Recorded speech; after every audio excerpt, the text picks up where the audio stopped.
Welcome to Awake to Oneness Radio.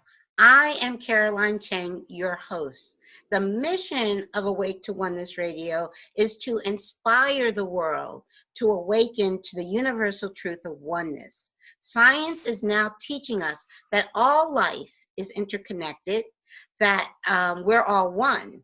And ancient wisdom and spirituality has been teaching the truth of oneness for eons. So what you do to another person, you're literally doing to another aspect of yourself. And when mankind awakens to the universal truth of oneness, there will be peace on earth. Today's show topic is accessing personal spirit guides with Saryon Michael White. Welcome, Saryon, to Awake to Oneness Radio. Thank you for having me. I love your introduction. It's so much what resonates in my heart. So we're very much in a space of a shared mission here. So it's great. Yes, wonderful, wonderful. Yes. I discovered you, like many of my guests, I discover on YouTube. I live on YouTube. I love YouTube. And I can't remember which video it was that you posted, but there was something I was like, okay, I have to invite you. And you said yes right away. And I'm so thankful. So please, Saryon, please share with our listeners your unique journey, because we all have a unique, we're all one, but we all are unique aspects of the divine. So please share your unique journey with our listeners so they can get to know who you are. Thank you. Thank you for giving me the space to do that. It's a really interesting journey. And I think that the way all of our journeys are set up are designed really to inspire people who have similar potential. So I hope that perhaps something of my story can inspire somebody else who has this kind of potential, which I think we all have a greater potential to access spirit than we may know about. For me, it really started in my teens. There were certain books that I read that really awakened me, and specifically when I learned about what channeling was and this idea of channeling personal spirit guides and bringing through information that could accelerate consciousness, that could bring through wisdom, perspectives beyond what we know as human beings. That just fascinated me from the very first time I read it. And it was a calling. I think I was really getting struck by a bolt of spiritual lightning when I was learning about this subject, because something told me, this is who you are. This is why you are here. And I had this profound revelation of purpose at the age of 17. And I knew that I was going to one day write books that would help change people's lives and transform consciousness on the planet. Now, I had known since I was a little kid that I was going to be a writer. I knew that. I knew that I wanted to write books that could change people's lives, but I didn't know that it was going to take a spiritual direction, because I didn't even know what that was as a kid. Right. It wasn't until this revelation in my teens that I believed that it was going to be about a new form of spiritual science, or a science of transformation, something of that nature. Wow. But as a teenager, I was still a ways away from starting to actually channel books and teach classes and do readings for people. At the time, the idea of channeling somebody else's guides for them and introducing them to their own spirit guides was not even in my thinking. I was thinking about like, wow, I want to try to contact the spirit of Einstein and see what he has to say to humanity. And, you know, who else can I channel from history that might want to say something to humanity? I mean, those are the things I was thinking about while I was in high school. Right. I didn't always get a lot of homework done while I was pondering these things, but I turned out all right. Okay, yes, you did. So can you share with us that you said that when you were 17, which is really, wow, that's a young age, really. Can you share like your first experience as, you know, with spirit and channeling at 17? Well, the very first time that I read about the subject, it was not a particularly good book on the subject. It was not a high level of information. And so there wasn't an energy of safety built around the process of opening up in the way that some of the other teachings I read contained. So the very first time that I tried it, I was meditating and I felt some type of a vibration in my head that I knew was coming from another disembodied spirit, but I didn't know who it was. I didn't know what I was getting into. I didn't know, can you lose control in this kind of process? And it was a little bit scary. And so I switched it off and said, okay, that was really interesting. I'm not sure how much further I want to go until I really know what's going on. And then I don't remember how far along it was from that point to the first visionary experience, but I had a visionary experience of Jesus where he came to me in a vision and communicated with me in this really profound way through his eyes. He didn't even say anything. He just looked at me and transmitted his love for humanity. And he let me know that as far as learning how to channel and access the realm of spiritual guides, he was going to be there to overlight me, to teach me, to guide me through that experience. And as soon as I knew that he was personally involved with this, then it set my mind at ease. And I thought, okay, no matter what I experience, no matter what is out there, I've got this advanced teacher that's kind of holding my hand through this process of awakening. And she sure did hold my hand. I mean, I went through some really intense experiences in the very early stages of learning how to discern the difference between dark energies and light energies. And he was like my, sometimes very much an invisible guide, other times very much directly intervening and giving me a teaching about what I had just experienced. And then gradually it opened up to other masters along the way. Now it was a full, like 12, 13 years into the training that was going on behind the scenes before I started channeling guides for other people. And at the time that happened, that was in 2005, I did not know that I was going to be doing that in addition to channeling books. Okay. My dream was always about channeling books. I didn't know that I was ever going to be like a public channel that would be bringing through spiritual guides for audiences or, doing it live on the air or doing personal readings. But one day the masters just came to me, and these beings that many people are familiar with, Jesus and Mother Mary and Saint Germain and the Buddha and the Master Katumi, all these beings came in, and it's like they were sitting around me cross-legged on the floor, because I was sitting on the floor meditating, and it was like we formed into this circle. And I felt the humility of these beings. Like, wow, they're not like up above in spirit hovering. They're sitting on the floor with me like we're all equals. Wow. And I felt their humility, and they began to teach me and instruct me about, you're going to start doing readings now. And I thought, well, this is new. I didn't know that I could do that. I certainly don't feel capable of doing that. But they started instructing me, and immediately people started coming to me that very day for readings. So I didn't ask for this. I didn't seek out. I didn't write something on the internet and say, hey, I'm doing readings now. Spirit just started bringing people to me and requesting to have a channeled reading before I even knew that I could do that, with the exception of them saying that, you are going to start doing this. Wow. So the very first time it happened, it was a surprise. I said, okay, I'm willing to give it a go. And I booked a time to go to the first person and give them a session. And I remember sitting on a bench outside of this person's room. They were in a hotel, and I was asking, okay, what do I do? Do I need to know something? You're going to teach me something? Right. And Mother Mary was the first one that spoke to me. And she said, I'm going to be the first one that you channel. Do not worry. Go in, relax, meditate, and just breathe, and I'll take care of the rest. And I heard her voice very clearly in my mind say that. And I thought, okay, well, I can do that. So I went and I sat down and I meditated, and her presence came into me so clearly and so deeply. And she started to speak to this woman, and we were both in tears in a certain part of it, because it was a reunion between this woman and Mother Mary, who had been her teacher in a past life. I see. So, I mean, it was a very profound experience from the beginning. Well, this just started happening, one person after another. And then pretty soon I was doing it on the phone and over Skype. And I've now done sessions for people really all over the world. Wow. pretty much everywhere but Antarctica. You know, Okay, wow. Amazing. And you said that started happening in like 2005 is when, 2005. Yeah. yeah, wow. Amazing. Amazing.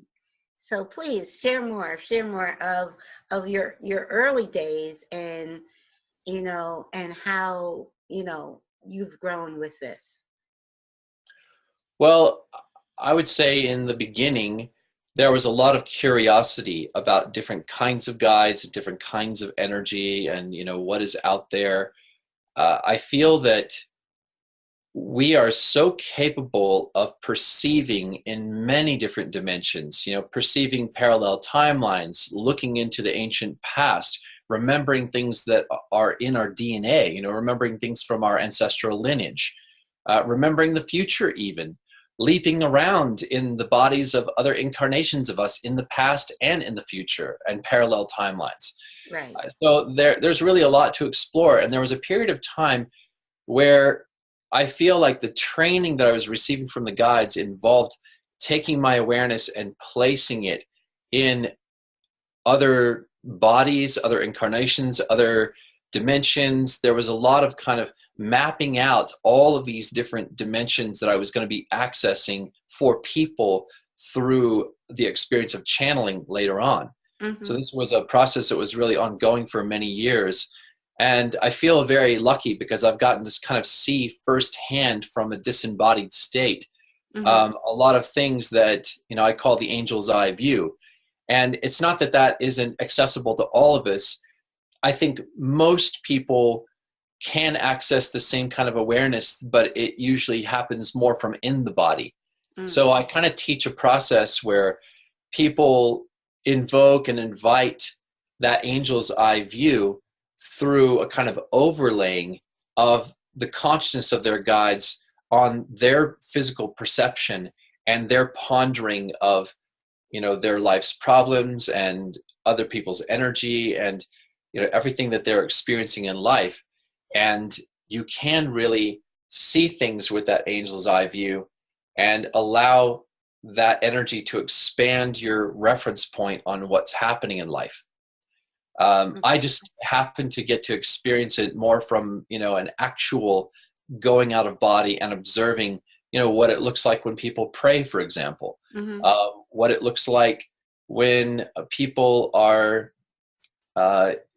dealing with the karma of other lives, from a disembodied viewpoint, getting to see the intricacies of the human aura without my physical eyes getting in the way. Okay. I don't consider myself to be a particularly clairvoyant person. There's people that I know that are much, much more clairvoyant in their ability to perceive spirit and perceive auras with their eyes. Mm-hmm. I think the way that I've learned how to channel is very attainable for a wider range of people because I've had to learn how to do it more through faith and trust than through having really strong raw abilities. Mm-hmm. So my abilities have been, or my attunement to spirit has deepened through trust, faith, ongoing practice of meditation, Mm-hmm. which helps to strengthen abilities. Right.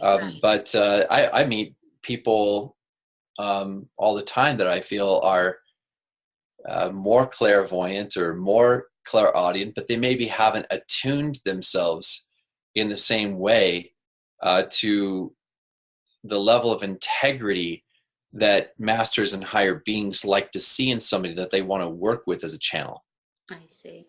Yeah, I truly, I agree with what you're saying. I do believe we all have certain abilities to connect with spirit. It's like you said, like it's just like I teach piano lessons, and I've been teaching piano lessons for 25 years to children from the ages of 4 to 16. And when I start, a child comes to me, sometimes you can see right away at as young as 4, they have a natural gift for this, and it has to be cultivated and they have to be taught, but there's a naturalness that comes to it. And it's the same with connecting with spirit. I think we all have the ability, everybody has the ability to learn how to play the piano, and everybody has the ability to connect with spirit, but I think some people are just more naturally awakened to it. And I also think it's also soul agreements, like and when you before you came into this incarnation, you possibly made a agreement to do the work that you're doing. And so, and of course there's free will, so you can have a soul agreement before you come into this embodiment to do this work, but when you're here, you also have the free will to say, I changed my mind, I don't want to do that, so that's where I think a lot of it is from soul agreements, that the reason we're here, we all came here, we have a unique purpose, and finding that unique purpose and actually going with the flow of that unique purpose is what I think real happiness and real joy comes from, following your life's purpose, your unique purpose as to why you came here. And obviously you tapped into that at a young age. 17 is quite young to actually know that was your purpose. Yeah. I feel really blessed in that sense, to have had a calling that was that strong at that age. It was also very challenging because I didn't start doing that right away. I came from difficult economic circumstances. I had to spend many years really, working tough jobs that didn't make a lot of money and trying to figure out how to make my way in the world, while I was, passionately pursuing my interest in spiritual studies on the side. Mm-hmm. And I had to go through a lot of grounding initiations to kind of come down to earth Right. so that I could be properly grounded to be able to do this work at a certain point. Mm-hmm. I feel like everything you said is true. And one thing I'll say about that is that in terms of like a person's life purpose, yes, in terms of doing this type of work, it is a calling. It is based upon soul agreements. But in terms of people living life as a co-creation with their angels and their spirit guides, that's a new kind of human experience that is becoming more common. And I feel it's one of the reasons why people like myself have the kind of calling that I have to introduce people to their guides, to teach people how to work with them and commune with them, because I've come to know through my own personal experience, it's not about how psychic you are. There are ways of becoming psychologically clear in your consciousness so that you get greater clarity of divine guidance. Mm-hmm. And that's something that can be done, no matter how open you are in terms of psychic abilities. So Right. you don't have to be psychic starting out, and you certainly don't have to even progress to be particularly psychic in any area, because there are many different ways to discern guidance. There are many different ways that divine guidance comes to you. And in terms of realizing your purpose, it really has as much to do with addressing the doubts, fears, and insecurities that come up in life, Mm-hmm. and meeting those head on. Because if you do the clearing work to overcome your fears, doubts, and insecurities, Right. then what you have inside of you is naturally going to blossom, Yes. because you're getting everything else out of the way of that. Yes. And it's just a natural byproduct of devoting yourself to the practice of self-purification and, working through your stuff.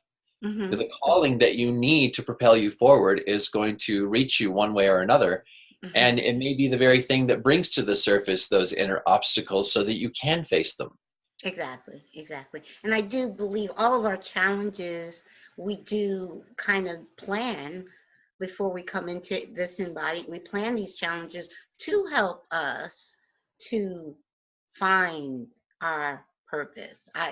I say every challenge, we look from the human perspective, we look at it as a challenge, but in truth, it's a blessing. Because it's just that challenge is going to propel you to where you're supposed to be.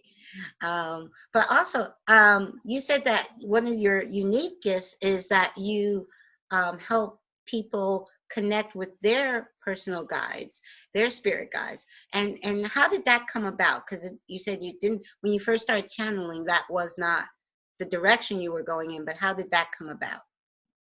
Well, in the beginning, I was working primarily with the Ascended Master Saint Germain. He was the guide that was most commonly with me in those early sessions, along with Jesus, Mother Mary, and then gradually there were several other masters that started to come in. And eventually it opened up to a wider range of spirit guides until it felt like there was quite a large council of beings there that could step in and interact with me as a channel. It kept getting wider and wider, and new things would happen during each session that I was not expecting. Mm-hmm. There was a very specific moment, one session in particular, where there were two different masters that came through in one session. And that was the first time that had happened. I was channeling one master, and then that master said, and now I'm going to pass the channel over to another master. And then another energy came in, and I thought, wow, that was interesting. They've never done that before. It was a new experience for me, but it opened me up to new possibilities. And now it's not uncommon to have multiple guides come through in a session.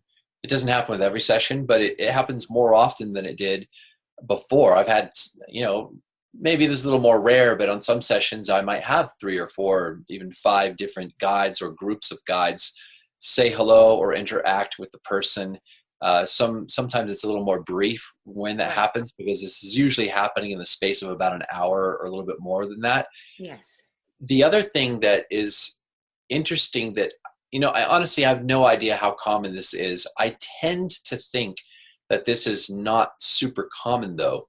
At least I haven't heard of it as much, and none of the people that I have done sessions for have said that other people do this. But okay. I tend to be able to channel anyone's guides. Okay. So I channel guides that are unfamiliar to me all the time, that I've never met before. Like I said in the beginning, right, it was the same masters over and over again, and I got very used to those masters being there. And yet they were always testing me and stretching me to let go of expectation, to be open, to be stretched in a new direction. And now I am able to usually get the names of people's spiritual guides, to sometimes channel multiple guides that are completely new to me. And I'm actually getting better and better as a channel at reflecting the essence and even the tone of the voices of those guides and how they come through. There's always a little bit of my own resonance in there, but as time goes on, there's less and less of my resonance, and more it's me reflecting how that guide actually sounds, like, how their voice has a different tonal quality to it. Right. So I'm a work in progress, and yes. I'm constantly being trained, but I feel very blessed to be able to offer this kind of service to people, because I just don't think it's very common to have somebody that can really introduce you to your personal guides. Wow, that's cool. That's really, I think that is a unique and specialty that, like you said, not all channels can do that, which is awesome. Now, one of the things I like to do with this show is I love meeting people like you and having you share your spiritual journey, but also I like to also share with our listeners and viewers any practical advice or practical tips that you can give them to help them connect with their guides or higher self. Yeah, I've got a great one for you. Okay. I was actually going to make a video about this because I think it's really key. It's one of the things that I like to make videos about, tips for helping people connect with their spiritual guides. One of the biggest keys is to understand that the ability for you to hear your guides or receive their guidance, it doesn't necessarily have to be hearing, but even just feeling, sensing, whatever it is connected with how you talk to yourself. Mm-hmm. So if you often go into, or I call it kind of spiraling into, because it's like a downward spiral. If you spiral into negative self-talk, where you're speaking negatively towards yourself, well, your guides are not able to resonate with that. There's no resonance. There's no frequency match. Your guides don't sound like that when they talk to you. And so you're not able to receive them. They're not able to merge in to negative self-talk and shape it or guide it, or add their own energy to direct that flow of words and consciousness. Mm-hmm. If you practice speaking to yourself positively and with loving words and using positive affirmations, that kind of positive, loving, compassionate self-talk makes it easy for your guides to reach you, because then your own inner voice is more capable of reflecting the way in which they speak to you and how they sound and the kind of things that they say. Okay. It really begins with your own voice, because a lot of times your guides are going to be merging with the creative thought stream of your own stream of consciousness and shaping it, guiding it, directing it into higher levels of coherence or greater reflectivity with their own energy. They're not really trying to push you aside so that they can make room for themselves. That is maybe a kind of a deeper kind of channeling process when you are allowing your consciousness to be set aside to make room for the guides. But for most people that practice conscious channeling, it is more of a blending of your creative thought stream with theirs. Okay. So how you talk to yourself is really, really key.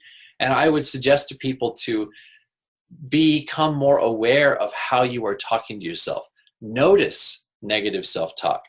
Notice when you are not being loving or encouraging in the way that you speak to yourself or about yourself, and try to shift it and start to say something really positive and loving to yourself. And this is also, most people do this unconsciously. We talk to ourselves and about ourselves all the time. I'm this, I'm that, without realizing it. It's kind of subconscious and it's automatic. When you actually bring that process that's going on all the time anyways into the conscious mind, right, and you decide, I'm going to take this process over and I'm going to program myself with positive, loving, affirming appraisals of my worth, then you are opening a doorway for you to hear spirit and for spirit to get involved in that process. Wow, that's so beautiful, because that's so true. It's all energy, and I know are very powerful words. So when you say I am, you want there to be a positive affirmation after that I am. And I say that all the time. Yeah, I say that all the time. So it is, and the your spirit guides and your higher self are on a higher frequency. And for when you're having that negative self-talk, you're just lowering your frequency, and it's like they can't come down that far to reach you. You have to come up a little so they can try to meet you. Yes. That's exactly right. And I just have to say, ever since we begun our conversation and even before the interview started, every single thing that I've heard you say is absolutely consistent with and reflective of the same kind of wisdom that I embody and practice and teach others. I love how much we're on the same wavelength here. I want to add something to this, because the phrase I am, as you know, is one of the most powerful phrases in the universe. Everything that follows that is being energized by the I am presence and is being given the command of all of our souls and higher self's creative energy. So we're really backing our words with source consciousness when we use I am. Yes. Well, if you really want to go to a whole other level with this, I mean, assuming that maybe there is some negative self-talk subconsciously that, we don't have a handle on it, we're not even aware of the extent to which that's there.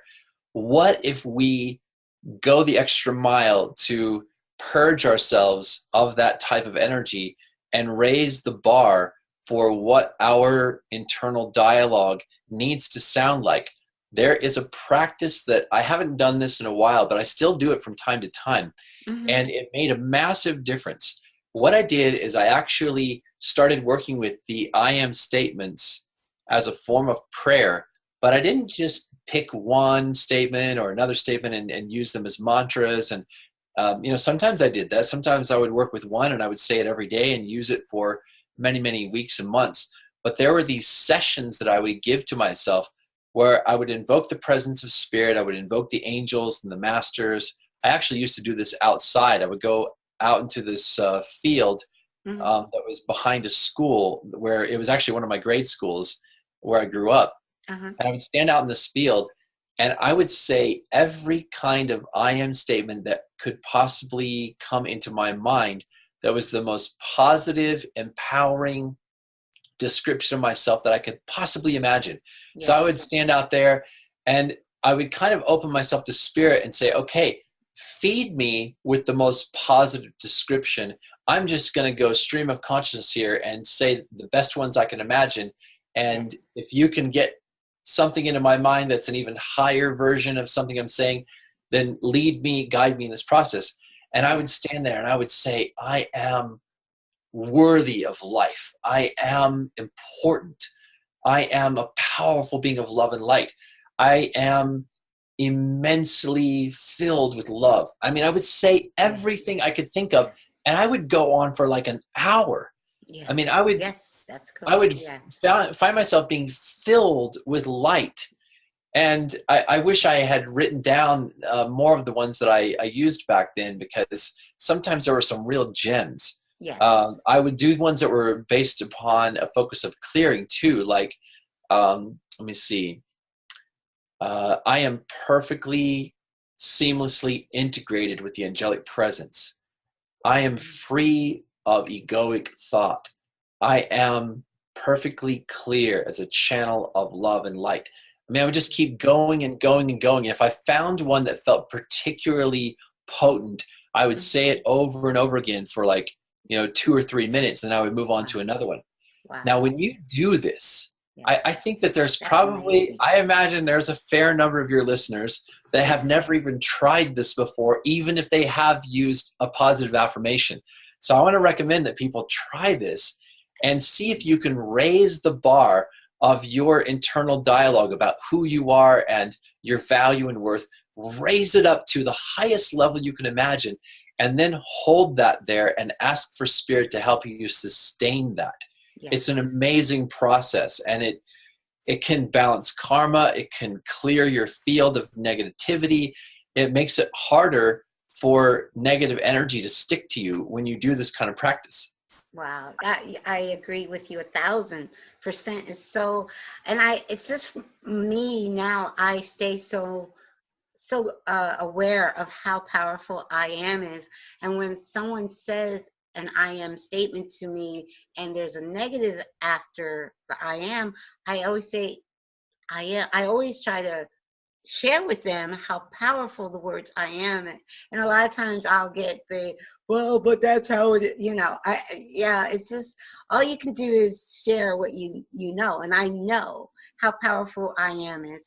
And I say, well, whatever the situation is, whatever your quote unquote reality is, because we create our reality, but whatever your reality is that you're looking at, just those words, I am. When you use those words, try to always not use them with a negative behind that. Yeah, I always share that. Yeah, that's great. I hear people all the time say, I'm tired. And sometimes I'll say, maybe you want to try and change what you're saying. And instead of putting I am behind that, because then you're affirming the tiredness. Yes. Instead, say, I feel tired. Yes. Instead, because I am, yeah, you're right, so powerful. If you say powerful. I am tired all the time, then what do you think is going to happen? It's a catch-22. You're going to be more tired, and the more you say it, the more tired you're going to get. It's just you're saying, because that's the universe is going to give you what you say. You say, I am, universe is going to just throw it right at you. So, Why not have the universe throw something at you that's like affirming and positive? I am healthy. I am wise. I am love. I say it all the time because the essence of who I am is love. And so I am love. I am peace. I am joy. I am light. I am love. Yes, all those wonderful words. Yes. Yeah. And I do a count my blessing journal. I don't do it every morning. I used to do it every morning. I've kind of gotten away from it, but lately I actually have gotten back into it because I know we're going into a new year, and I want to bring that into the new year with me every morning, starting my morning with my my thankfulness, my appreciation. I'm so thankful for. Yeah, I'm so thankful for a hot cup of coffee in the morning. Just the little things, just there's so much for us to be thankful for. And if we really just start focusing on the things that we can be thankful for, you can't hold the thought of being thankful and feeling lack in the same moment. So when you just focus on the things you're thankful for, big, small, medium, and just the breath, just water. There's so many things to be thankful for. And we tend to, as human beings, we forget who we are. That's why the show is Awake, Wake Up to Who You Are. We forget who we are, and we tend to, in our human consciousness, think of always focus on, okay, I don't have enough. It's so easy to flip that when you realize, wait a second, I have a choice. I can focus on this or that. What do I prefer to focus on? Yeah. I always say I like to keep things simple. And to me, it's as I awoke, what awoke in me to the truth of oneness was science, quantum physics. And that's why I use science in my intro, because science and spirituality are saying the same thing. And it's really, to me, it's like a no-brainer. But it was What the Bleep. I don't know if you ever watched the film What the Bleep. I've seen that. Okay, it was when I watched What the Bleep in 2007. And Lynn McTaggart, who has been a guest on my show, Lynn McTaggart said the biggest problem in the world today is the illusion of separateness. When she said that, something inside of me woke up. Like, that is so true. There's really just one of us here. When I understood that at its core and at a heartfelt level, not an intellectual level, but in the heart, something woke up, and I was like, it's not complicated. It's really not. We can make it complicated, but I try to always keep it simple. Now, would you care to, now I didn't ask you, I should have asked you beforehand, but would you care to do some channeling? Is there some master that wants to come through and share a message with our listeners? It's up to you. I don't want to feel like I'm putting you on the spot. That is an interesting question. And I'll tell you that when I do a deeper channeling process, it usually takes a little bit of time to go into that state. Okay. But since you're asking, I'll just check in and see what wants to come through. Okay.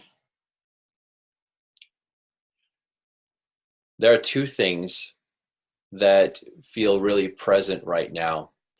One of them is the energy and the presence of Archangel Metatron. Metatron's energy has been increasing in the world, increasing a field of light that's connecting us all together. Okay. Mm-hmm. And Metatron's energy, as I talk about this, that energy is going to come in, and that's kind of a way of opening the field here for a message to come through. But I really want people to get that this separation is truly coming to an end, even though the masses are not choosing into this ending of separation quite yet. We're actually seeing a strengthening of the polarity in human consciousness. But within that intense polarization of human consciousness, there is an island of unity and balance that is appearing, where certain people are really transcending duality. And that movement to transcend duality is starting to take shape as a real pathway, as a viable choice that's present as a pathway in human consciousness that is energetically present in every situation. So I'm speaking this on behalf of the energies that are showing up, because there is a new level of this energetic pathway out of duality that is becoming available to us. Now, the other piece that I'm feeling coming in, along with the strengthening of the light that is taking us beyond duality, is the energy of the Master Jesus.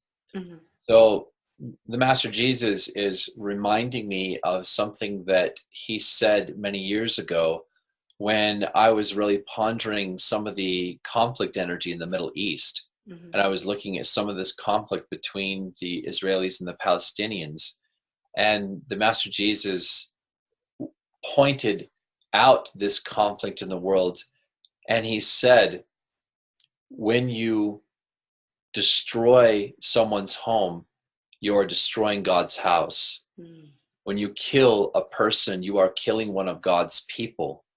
When you destroy a business, you are destroying God's workplace. And he was speaking this as if he was speaking this to both the Israelis and the Palestinians simultaneously, basically saying that what is true for one side is true for the other side. So there is no exclusivity around who is God's people and who, is working for God, and all of these things. That it was really a message of oneness and of peace, saying that there's no exclusivity in anyone's relationship to God through a particular religion, or any particular movement. That's what, without going into a trance state, those are the two things that are coming in right now and combining energies. So I will also say that there are certain downloads of Christ energy that have been imbued into the land in certain key places throughout the world.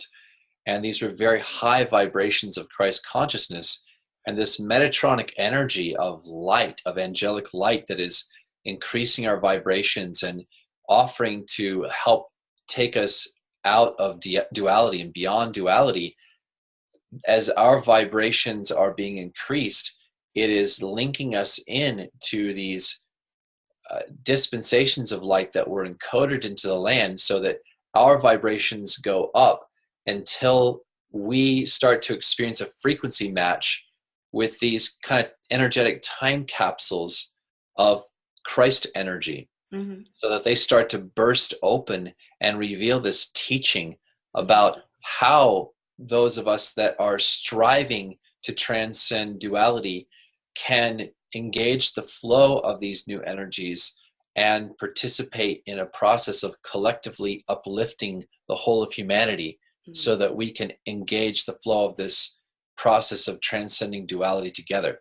So that's what's coming through. Wow, that's so wonderful, so amazing. Like I said, to me, it was awakening to oneness changed my life.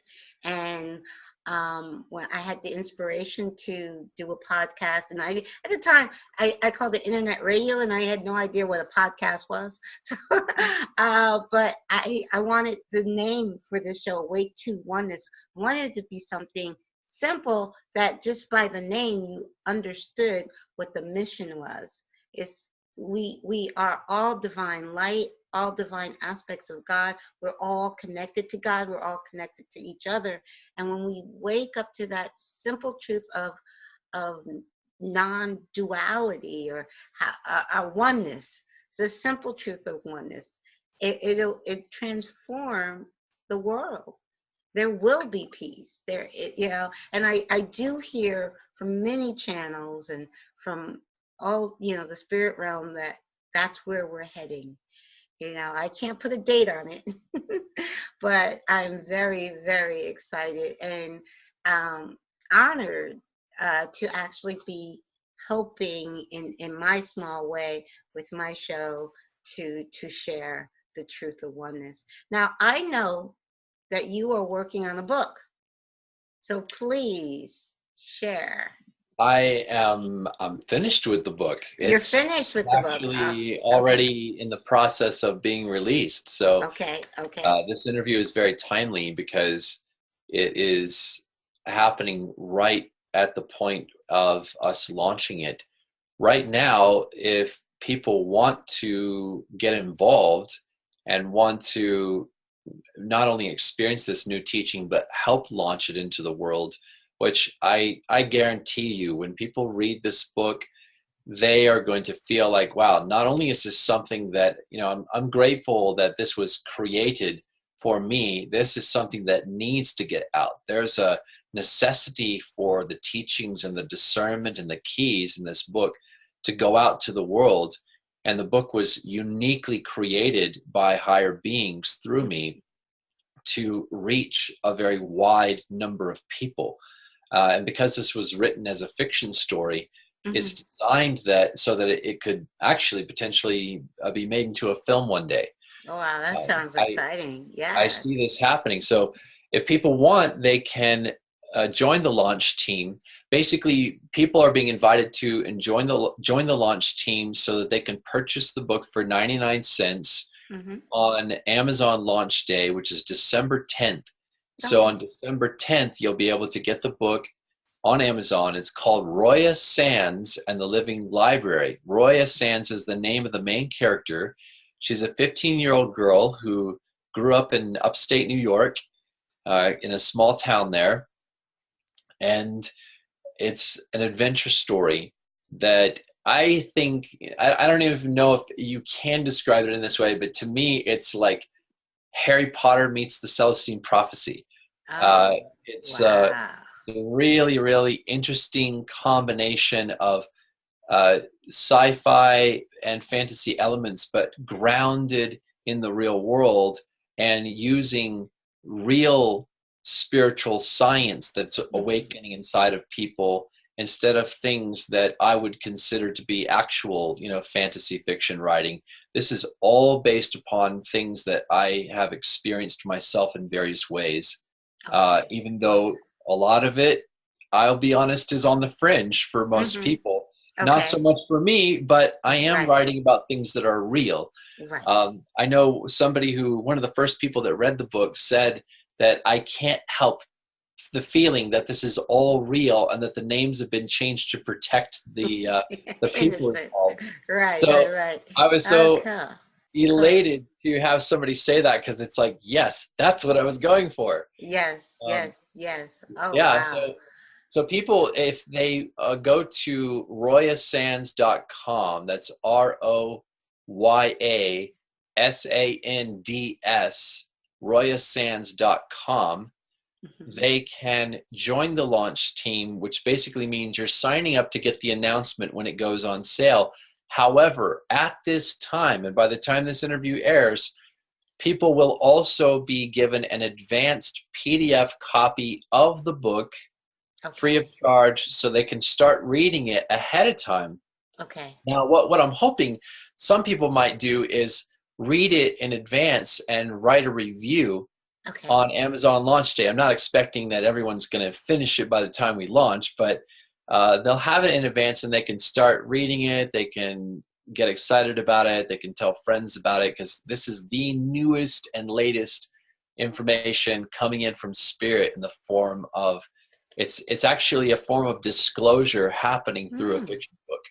Wow. I am so excited. All the links you just mentioned will be in the description of this video on YouTube. So the links will be right down below.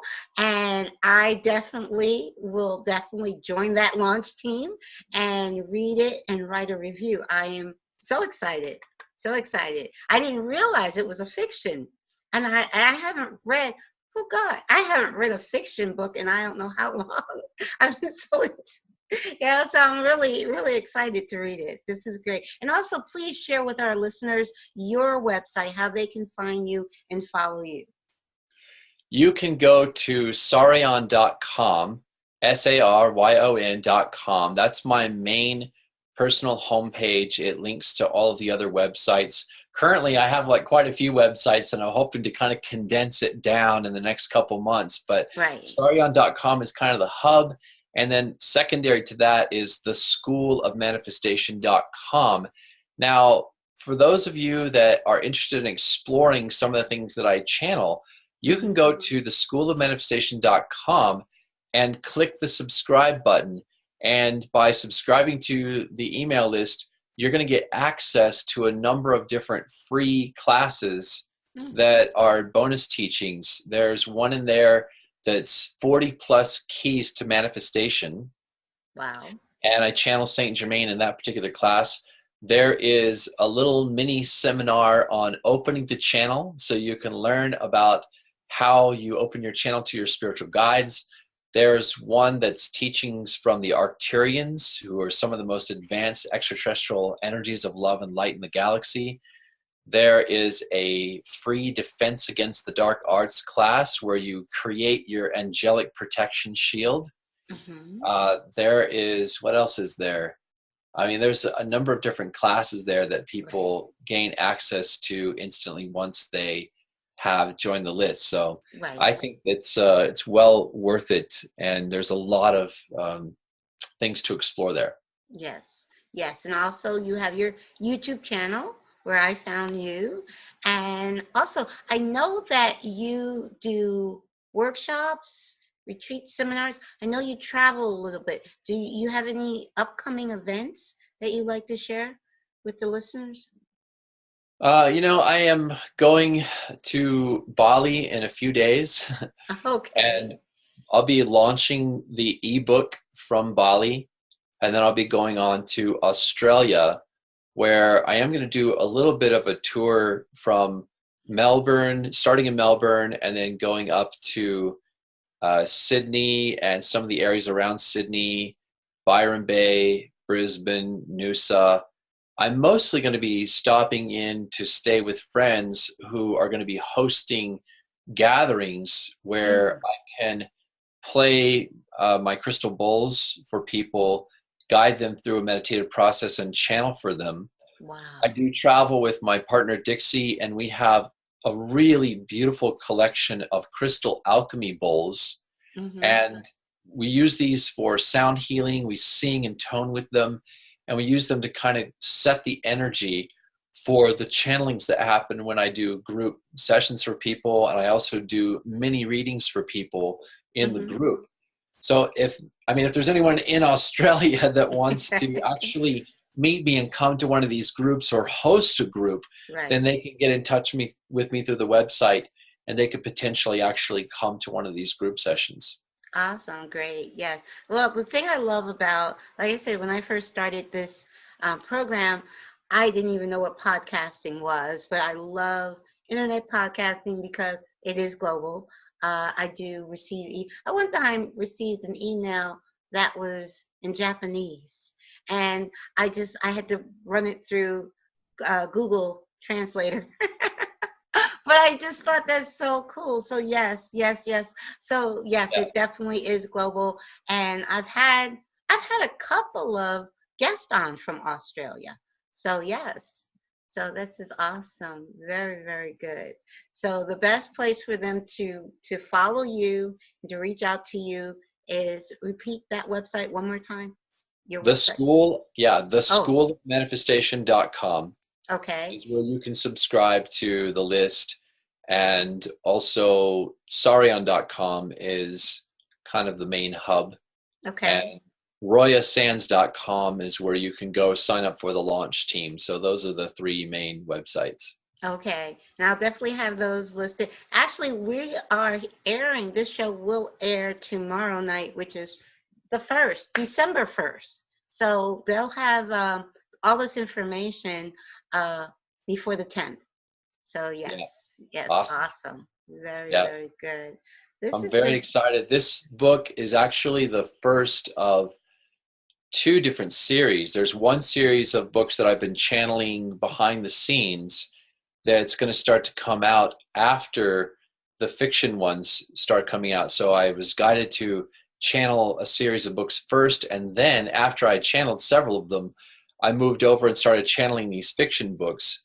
And Okay. this is a really, really big transition for me personally, because I'm finally, after all these years, publishing the first book, even though I've been channeling them and editing them and getting them ready for the last 10 years. Wow. Now the first one is coming out, and the fiction books are going to be like, I mean, this first book is like really a calling Wow. for people to come together and align with a whole dispensation of teachings that are going to be unpacked through both a fiction series and a nonfiction series that Wow. goes with it. And so I think we're going to start to see at least, one book per year coming out. There might be some years where 2 books come out, because I've got so much stuff that I've been working on behind the scenes. That sounds so exciting. I mean, I don't know how true it is, but I heard Star Trek was channeled back in the, when did Star Trek come out? Back in the 60s? Or Yeah, that was the 1960s, yeah. Yeah, and I've heard, I don't know how true it is, but I've heard that episodes and part of Star Trek was channeled.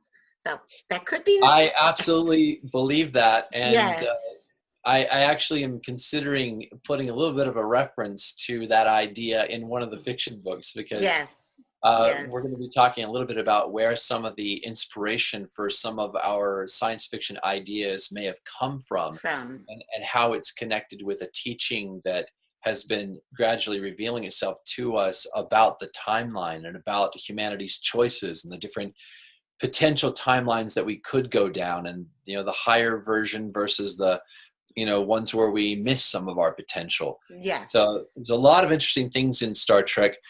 I was going to say that I came across something curious in a book once. I was wandering around a college library, and I read something about the original process of creating the show when it was first getting started.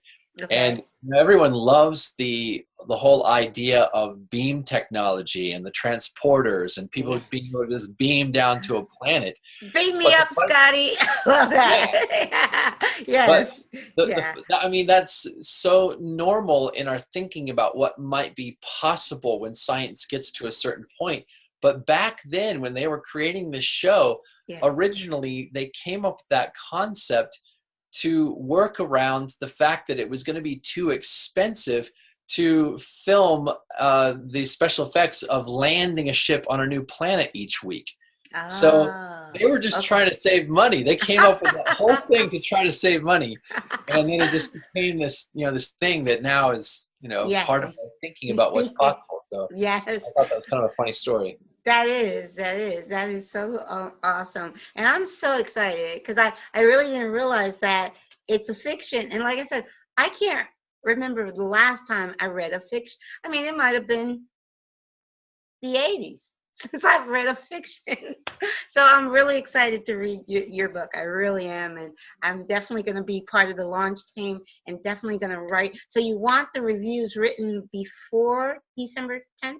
Yes. Well, I'm hoping that some of the people joining the launch team will be prepared to write a review on launch day. However, that's just one invitation. I feel like some people might think, oh, well, I don't have enough time to read a book by December 10th. And so they might not join, but that's not the only reason to join. That's not the only invitation to participate in this.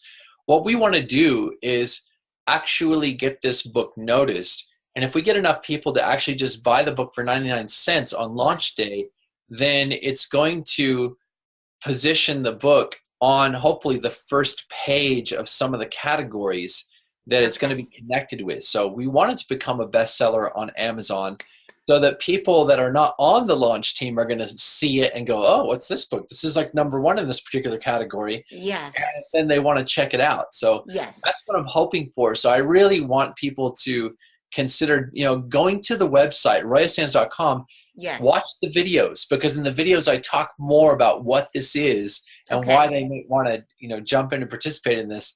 And I think it's going to be a lot of fun to look back and be able to say, I was part of that. I was part of helping to launch this new series of global teachings that's going to have a huge ripple effect in the world, and to get to be one of the people that push the button on launching Yes. this.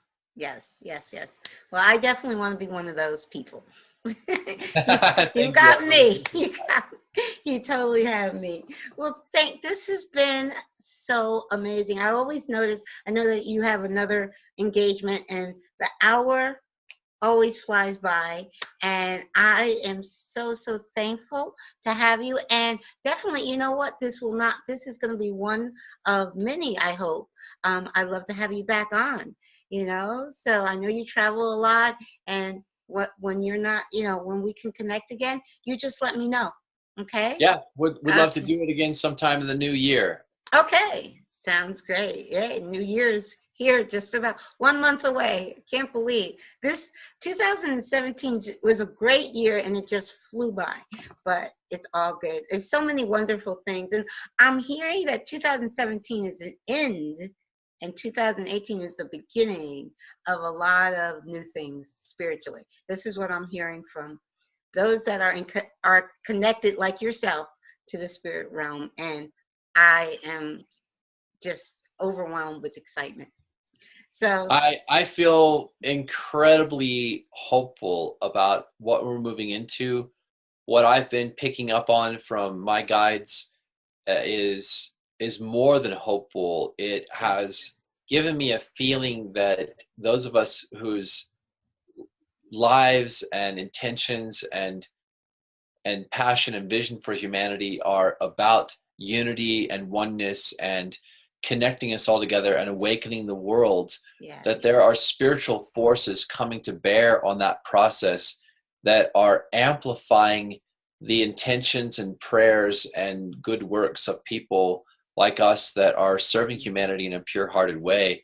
And that message and invitation into oneness as a field experience, as an experience of being connected to other human beings through a field of connectedness, that invitation is being amplified. It's growing stronger. At a certain point, people are going to be choosing that field, and the field will instantaneously begin to dissolve the barriers and the obstacles inside of people that have allowed them to experience this illusion of separation.